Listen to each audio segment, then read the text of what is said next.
Pahirap talaga tong SSS na to. Nakailang balik na ako. Nakakaloka. Puro reject. Tapos ang haba-haba pa ng pila. Pabalik-balik. Tapos pagpunta dun, wala na naman. Ay nako, sana talaga ma-accept na to. Dito pila ng mga senior at buntes. So ikaw na, saan ka?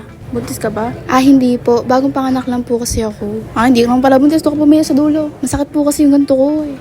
Hindi. Pwede doon pumili sa likod. Ulitin ko lang po. Buntis at senior mga nakapila dito ha.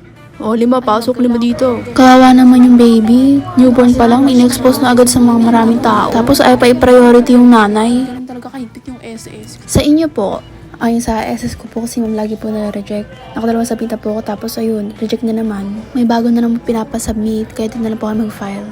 Sige, ito yung number nyo. Thank you po. Next po. Ano po problema, ma'am? Sa maternity benefit po kasi ito ko na-file. Sige po. Requirements niyo po. So, ito po yung sa birth certificate po ng anak ko. Tapos, ito po yung solo parent certificate ko. Yung sa solo parent ID po kasi may problema. Ayan po.